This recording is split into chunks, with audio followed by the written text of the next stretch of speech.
Bueno, gente, hola, ¿qué tal? Yo soy Fernando, bueno, ya me conocen seguramente de Morfoficio y del seminario que grabé la otra vez para el primer cuatrimestre en Respi. Actualmente a mí me van a tener para este seminario que es de regulación de la presión arterial, ¿sí? Como la otra vez, este seminario está dividido en tres partes. La idea es que vamos a ver diferentes contenidos que están uno enganchados con el otro. Así que está bueno que los vean en orden. Les voy a pasar los objetivos de esta primera parte, que está más bien centrada en lo que es la parte más bien biofísica. O sea, ¿qué les quiero decir con esto? Nos vamos a parar mucho en todo lo que es el, el encuentro que tuvimos en el laboratorio de morfoficio, que tuvo que ver con la biofísica de los fluidos, ¿sí? Esta parte nos vamos a parar mucho en esto, y lo vamos a ir reaplicando en las otras dos partes de este seminario, ¿sí? Como para que aquellas cosas que venimos viendo también sean aplicadas, sean útiles y se nos cementen en nuestra mente o en nuestro, digamos, conjunto de conocimientos para aplicar a lo que es nuestra futura labor médica. Los objetivos en esta parte van a ser, en principio, definir qué es la tensión arterial, hablar un poquito de esta cosa de que a veces uno dice, eh, tenemos la presión arterial, pero nos corrigen, no, no es presión arterial, es tensión arterial. Bueno, vamos a hablar de qué es la presión y qué es la tensión. Y a partir de ahí muchas cosas se van a dar cuenta que ya las vimos y otras las vamos a profundizar un poco en este encuentro que tenemos el día de la fecha. Lo siguiente que vamos a hacer es tratar de correlacionar aquello que vimos en cuanto a biofísica de fluidos, vamos a agregar a quizás alguna cosa chiquita, con la generación de lo que se llama diferencias de presión a nivel cardiovascular. ¿Sí? Acá está bueno hablar de que lo que vamos a hablar principalmente van a ser no tanto de presión, sino de diferencia de presión. Bien, lo primero que les dije, para que vean que no les mentí, es hablar un poquito de qué es presión y qué es tensión, ¿sí? Si nosotros vamos a cualquier definición de cualquier libro de física, por más básico que sea, vamos a ver que la presión está definida como vemos en el Power, como fuerza sobre superficie, ¿sí? Acá van a ver otra vez mis habilidades de pulso. O sea, la presión está determinada en principio por la fuerza que hacemos cuando presionamos sobre un objeto que tiene una superficie específica, ¿sí? La superficie, como ustedes saben, se mide en longitud cuadrada, metros cuadrados, centímetros cuadrados, etcétera, etcétera, milímetros cuadrados, lo que fuere, pero elevado al cuadrado, ¿sí? O sea que cuanto más chiquitita sea la superficie, vamos a tener que hacer una menor fuerza para tener una misma presión, ¿sí? Ahora, cuando nosotros hablamos específicamente de presión, que un líquido que circula por un sistema específico, ¿sí? Vamos a ver que tenemos varios tipos de presión, ¿sí? En un líquido que circula, entonces, vamos a tener una presión hidrostática, ¿sí? La presión hidrostática la vimos con bastante detalle en el encuentro del laboratorio de morfoficio y vimos que depende de características del líquido y de la fuerza de gravedad, ¿sí? Como para hacer un pequeño recuerdo, la fuerza de gravedad, obviamente, bueno, si bien tienen sus variaciones según el lugar del planeta en el cual estemos, es relativamente constante. Las características del líquido son propias del líquido, ¿sí? Ya sea un líquido como, digamos, agua o un líquido como el que nos convoca el día de hoy, que es la sangre, ¿sí? En este caso, lo que nos convoca para hablar de presión hidrostática es específicamente la densidad de ese líquido. Y lo otro que tenemos que tener en cuenta es la altura, ¿sí? O sea, la altura del recipiente del cual estemos nosotros hablando. Si tenemos un recipiente X, que puede ser un vasito, puede ser un tubo de ensayo o puede ser nuestro propio cuerpo, la altura va a depender de qué tan alto sea ese recipiente, qué tan alto seamos nosotros específicamente o en qué, lo que es más importante en realidad, en qué posición nos encontremos. ¿Sí? ¿Qué nos dice la presión hidrostática? ¿Sí? Acá se los puse a Newton con esa clásica imagen de que se le cayó la manzana en la cabeza y ahí se dio cuenta de la ley de gravedad, que es algo que en realidad nunca sucedió. Eh, Cuanto más alto estemos, cuanto mayor sea la columna de líquido de la cual estemos hablando, mayor presión hidrostática vamos a tener, ¿sí? A nosotros no nos importa si estamos hablando de una persona petiza o una persona alta, nos importa que hablar del hecho de que la presión hidrostática, o al menos una de las cosas que determina la presión de los líquidos en nuestro cuerpo, va a depender o va a ser afectada por la posición en la cual nosotros estemos. No es la misma columna de líquido que vamos a tener si nosotros estamos parados a si estamos acostados, ¿sí? Lo que quiero que saquen de acá es eso. Va a haber alguna cuestión en relación a los cambios posicionales, ¿sí? Lo vamos a ver más adelante y lo vamos a aplicar. Después lo otro que está bueno que tengamos en cuenta a la hora de ver qué presiones participan en un líquido que circula por un sistema es que va a estar la presión lateral. ¿Qué es la presión lateral? La presión lateral es la presión que ejerce un líquido que circula. Imagínense que este circulito rojo es un vaso sanguíneo. Cuando un líquido circula, ejerce presión en todas las direcciones, específicamente en todas las direcciones de la pared de ese vaso, ¿sí? Entonces, la presión lateral va a ser generada, también va a participar en lo que es fuerzas que presionan sobre la pared del vaso en todas las direcciones del mismo, ¿sí? Esta presión ahora le vamos a dar bola. Después, la otra presión que le vamos a dar más bola en la próxima diapo es la presión hidrodinámica. La presión hidrodinámica se genera por diferencias de presión, o sea, es la presión que se genera por un líquido que está siendo movilizado a través de un sistema, ¿sí? Este punto específico de la presión hidrodinámica le vamos a dar más bola en la próxima diapo, ¿sí? Lo que quiero que se queden es que por el hecho de circular se generan diferencias de presión, o sea, espacios de ese sistema en el que hay más presión que en otro, ¿sí? Y eso se da a través de, en general, porque hay en el medio del sistema o en algún punto de ese sistema algo que genera esa diferencia de presión. La presión hidrodinámica se da por la generación de diferencias de presión, ¿sí? Lo vamos a ver en la próxima diapo. Ahora quisiera volver a este concepto, ¿sí? Al concepto de lo que es presión lateral, ¿sí? ¿Por qué quiero volver a esto? Porque acá está esto que yo les decía de la diferencia entre presión y tensión. Porque algunas personas nos corrigen y lo bien que hacen, no es que hacen algo malo, cuando nos dicen, no, vos no le estás midiendo la presión arterial a tu paciente, le estás midiendo la tensión arterial, porque a veces vemos PA y a veces vemos TA, ¿sí? La tensión, si ustedes se fijan, una definición, así bien, digamos, a vuelo de pájaro de qué es la tensión, es la fuerza dividido la longitud. Fíjense que es muy parecido a esto, ¿sí? Es muy parecido, pero a la vez completamente distinto, ¿sí? La longitud nosotros la medimos en metros, ya sea metros, centímetros, milímetros, lo que fuere, kilómetros, lo que a ustedes se les ocurra, pero la medimos en metros. Esto lo medíamos superficie en metro cuadrado, ¿sí? ¿Cómo podemos empezar a correlacionar esto de la presión y la tensión? Lo podemos correlacionar utilizando el concepto que nosotros dijimos previamente de presión lateral, ¿sí? La presión lateral habíamos dicho que es la presión que, digamos, se genera sobre la pared del vaso eh, cuando un líquido circula por el mismo, ¿sí?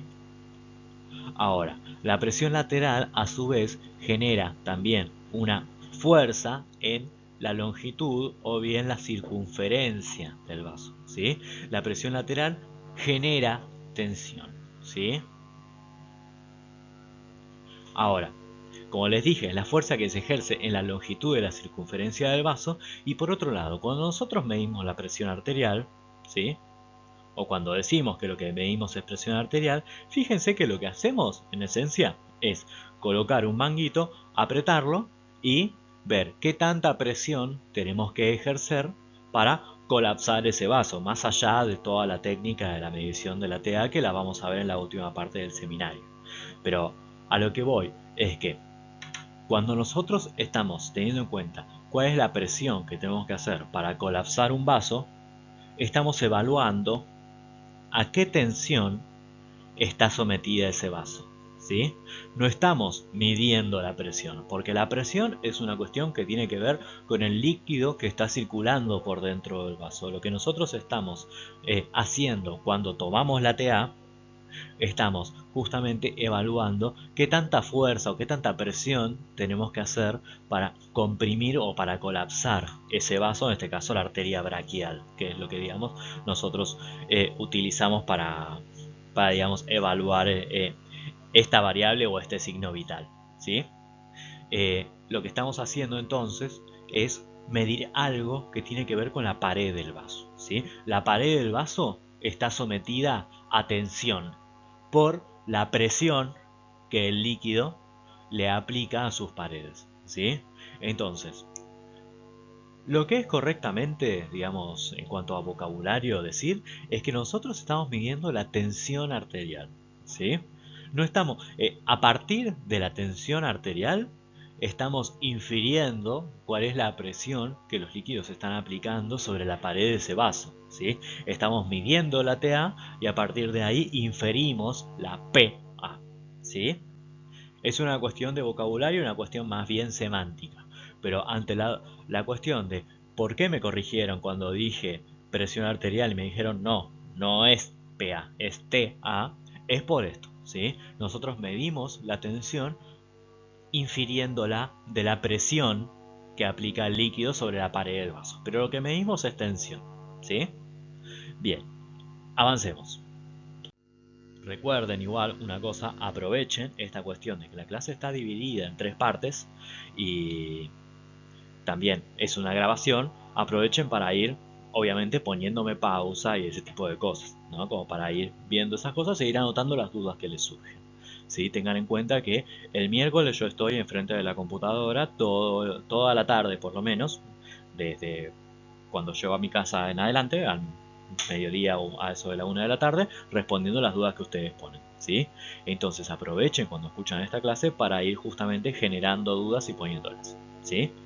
Nos vamos a centrar en esta diapo, como les dije previamente, en lo que es la generación de diferencias de presión, ¿sí? En esta última parte que nosotros hablábamos, que era justamente el tema de la parte más bien hidrodinámica de la presión arterial, ¿sí? ¿Quién describió todo esto de la generación de diferencias de presión, de la compresión de un líquido en un punto y qué es lo que sucede en ese momento? Fue justamente el señor Blaise Pascal, ¿sí? Acá tienen una foto de Pascal, ¿sí? Pascal hizo dos grandes cosas, ¿sí? Una fue describir todo esto al respecto de la generación de la diferencia de presión, generar el principio de Pascal y todo eso, y además, como ustedes pueden darse cuenta, fue también el primer Rolinga de la historia, ¿sí? ¿Qué es lo que extraemos del principio de Pascal? Que ¿Qué es lo que nos dice, por lo menos Pascal? Es que si nosotros realizamos presión en un medio líquido, que como ustedes saben, ahora estamos hablando, a diferencia del primer cuatrimestre, de un medio líquido, no estamos hablando de un medio gaseoso. Ustedes seguramente se acuerden que los gases eran una sustancia que, por definición, eran compresibles. O sea, si ustedes, como las moléculas del gas están separadas una de la otra, si ustedes la presionan, pueden tranquilamente aumentar la presión de ese gas y hacer que ocupe, digamos, una misma cantidad de gas un espacio más pequeño, ¿sí? Es lo que hace que, bueno, ustedes puedan tener un tanque de gas en el auto. Los líquidos tienen un comportamiento, si bien también tienen la capacidad de fluir, tienen la capacidad, tienen alguna cuestión en cuanto a la distribución en los espacios de ocupar un volumen o adaptarse a la superficie que los contiene, que es parecida, no igual a los gases, tiene una cuestión en que los líquidos no son compresibles.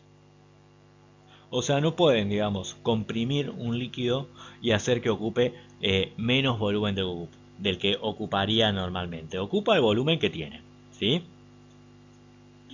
Lo que nos dice Pascal en función de esto es que la presión ejercida en un punto de un medio líquido se va a distribuir uniformemente en todas las direcciones, ¿sí? Fíjense este dibujito acá. Si nosotros tenemos un tacho lleno de líquido y ejercemos una presión, por ejemplo, a través de un martillazo en un punto A, esa presión se va a distribuir en todas sus direcciones,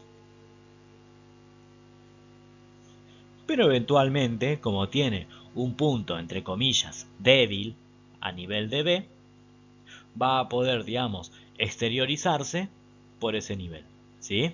O sea, la presión se va a distribuir, va a circular, y fíjense la palabra que estoy diciendo, va a circular en todas las direcciones, pero va a terminar, digamos, teniendo la sumatoria de fuerzas que se generan, yendo o distribuyéndose principalmente hacia el punto por el cual, digamos, puede, entre comillas, salir, que es el punto B. Por eso puse acá el Kamehameha que le hizo Goku a Cell. ¿sí? Este principio de Pascal, que parece una cosa que vos decís, ¿por qué, Fernando? ¿Por qué me estás diciendo estas cosas en regulación de la presión arterial? Tiene mucho sentido cuando esto lo aplicamos a un sistema que es cerrado, como lo es, por ejemplo, nuestro sistema circulatorio, que ustedes saben que es un sistema cerrado, ¿sí? De vena a arteria, que tiene una bomba en el medio, o sea, algo que genera una fuerza y que genera una diferencia de presión, y que además tiene un sistema de válvulas, ¿sí? ¿Qué es una válvula? Es una estructura que sirve para generar un flujo hacia un lugar y no permitirlo hacia el otro lugar, ¿sí? O sea, algo que genere un flujo anterógrado, que genere un flujo para un lado y no para el otro, ¿sí? O sea, una bomba que genera fuerzas que también tiene una estructura que impide la circulación para otro lado, ¿sí? ¿Qué es lo que generamos según el principio de Pascal cuando tenemos un sistema cerrado, una bomba en el medio de este sistema cerrado y un sistema de válvulas?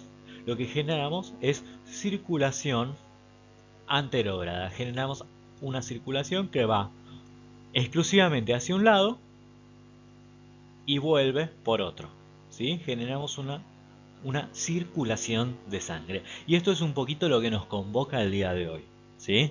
Saber que lo que generamos con el corazón es una diferencia de presión. Esa diferencia de presión es lo que hace que la sangre por nuestro cuerpo circule por las arterias, vaya hacia los capilares y vuelva por las venas, ¿sí? Esa diferencia de presión obviamente es una variable homeostática necesaria para que justamente se distribuyan todos los nutrientes, la glucosa, el oxígeno, todos los otros nutrientes que circulan por la sangre, se distribuyan también las señales hormonales y también justamente se recojan los productos de desecho del metabolismo celular, ¿sí? O sea, sin diferencia de presión no vivo. Esto es lo que, digamos, nos convoca el día de hoy. Bien, ahora, ya que hablamos de que eh, tenemos por principio de Pascal, vamos a tener una circulación de sangre, ¿sí? Que lo que nos determina el principio de Pascal es que si nosotros aplicamos presión e impedimos que el líquido vaya para un lado, va a tener una fuerza resultante que le favorece una circulación hacia un lado, ¿sí? Y que esto genera una diferencia de presión, lo que tenemos que ver es esta diferencia de presión que nosotros generamos, de qué cosas depende, ¿sí? Entonces, lo primero que vemos es algo que ya sabemos, ¿sí? Que ya sabemos del trabajo de lo que es biofísica de fluidos, que es la ley de Poiseuille, ¿sí? Este es Poiseuille, ¿sí? El médico francés, era médico Poiseuille. Eh, no encontré ningún parecido con nadie, así que nada más vamos a poner las fotos. No encontré parecido con Rolingas ni nada. Pero bueno, lo que no, lo que describió Poiseuille es que la diferencia de presión va a depender de dos variables. Una es el flujo de líquido y otra es la resistencia que se le oponga a ese flujo de líquido, ¿sí? Vamos a empezar con el tema del flujo del líquido, ¿sí? El flujo del líquido, ¿cómo definimos flujo? Es el volumen de líquido, o sea, la cantidad de líquido, hablando mal y pronto, que pasa por un punto sobre unidad de tiempo. Es, digamos, el líquido que circula por un lugar, ¿sí? Eh, Fíjense, esto de acá, esto es una foto del río Atuel, es un río en Mendoza que tiene una parte de rápidos, donde la gente hace mucho kayaks, y donde, bueno, con mi familia, que son todos de Mendoza, nosotros no hacíamos kayak, nosotros nos atábamos a un árbol con una soga y nos tirábamos ahí porque nos falla. Pero bueno, era muy divertido. El flujo de líquido lo podemos ver en cualquier río, lo podemos ver en una canilla, lo podemos ver en una catarata. Ahora, elegí un río y no una catarata por una cuestión de verlo exclusivamente, digamos, sin pensarlo tanto en función de la fuerza de gravedad, ¿sí? Lo vemos así y vemos flujo de líquido. El flujo de líquido va para allá, ¿sí? O sea, si yo me paro en este punto específico, va a haber una cantidad de moléculas de agua que pasan por este punto específico que yo les marqué acá sobre unidad de tiempo. Eso es el flujo. ¿Dónde podemos ver flujo también? Obviamente en nuestra circulación, ¿sí? O sea, el flujo que nosotros generamos a través de la contracción del corazón va a ser un determinante muy importante de la presión. Entonces, fíjense, va a participar en lo que es la generación de presión el volumen de líquido, ¿sí? El flujo de sangre va a incidir en la presión arterial, ¿sí? Acá les puse un meme, ¿sí? Esto es bastante importante que lo tengamos en cuenta. La cantidad de líquido que yo tenga dentro del cuerpo va a ser partícipe o va a formar parte del flujo. Y también a partir de eso, no solamente la cantidad de líquido que yo tenga, sino también cuestiones en relación a lo que es en realidad, funcionamiento de la bomba cardíaca, cosas que ya venimos viendo en otros espacios de seminarios, ¿sí? O sea, todo lo que vimos nosotros cuando veíamos volumen minuto tiene una relación directa con, no te digo ni siquiera la regulación de la presión arterial, la generación, la existencia de una diferencia de presión, ¿sí? Si no entendimos cómo funciona el corazón como bomba cardíaca, como bomba de, digamos, líquido, ¿sí? En este caso sangre, no, o se nos va a hacer muy difícil entender lo que es generación de diferencias de presión arterial y obviamente la regulación, los factores que regulan esta presión arterial, ¿sí? Importante entonces, vamos a en los siguientes videos volver un poquito a lo que es justamente regulación o participación del volumen minuto a la hora de generar una diferencia, un gradiente de presión arterial, ¿sí? Por otro lado, vamos a la resistencia. Otro concepto que ya también ya tenemos visto tanto en biofísica de fluidos como en otros seminarios que hayan visto, ¿sí? La resistencia se define como el grado de resistencia, es una definición bastante redundante, que se opone al flujo de líquido, ¿sí? ¿De qué va a depender esa resistencia? Fíjense, de un montón de cosas. Resistencia es igual al número 8, que es una constante, por la longitud, por la viscosidad, la longitud es la longitud del vaso por donde circula el líquido, por la viscosidad, que es una característica propia del líquido del cual estemos hablando, en este caso la sangre, dividido pi, que obviamente es una constante, multiplicado por, y acá lo más importante, el radio. Y lo más importante no es tanto el radio por ser el radio en sí, sino porque en esta ecuación lo vemos elevado a la cuarta potencia. ¿Qué quiere decir que esté elevado a una potencia? Ya sea 4, 5, 6, 7, que pequeñas variaciones, obviamente cuanto más alta sea la potencia, mayor, digamos, desproporcionalidad, entre comillas, va a tener en cuanto a esta ecuación. Pero a lo que voy es que con pequeñas variaciones del radio voy a tener grandes, enormes variaciones en la resistencia, ¿sí? La longitud de los vasos no cambia mucho, la viscosidad hay algunas cosas que la cambian, pueden leer en la guía de trabajos prácticos que el tabaquismo puede aumentar la viscosidad de la sangre, algunas cuestiones, algunas patologías específicas pueden aumentarlas, etcétera, etcétera, etcétera, pero no es algo que cambie mucho, salvo casos muy patológicos, ¿sí? Ahora, el radio de los vasos, como ustedes saben, debido a la capa muscular que tienen, especialmente en el territorio arteriolar, es algo muy variable, ¿sí? O sea, yo puedo variar mucho el radio y además, con pequeñas variaciones de ese radio que encima es muy variable, puedo generar grandes variaciones en la resistencia, en este caso resistencia vascular, ¿sí? Por lo tanto, cuando nosotros hablamos de cuál es el principal determinante de la resistencia, que a su vez es un determinante de la diferencia de presión arterial, vamos a hablar mucho de lo que es el radio de los vasos. De hecho, es casi, les diría, casi de lo único que vamos a hablar, ¿sí? De acá entonces, ¿qué es lo que sacamos? El radio inversamente proporcional a la resistencia y además es su principal determinante.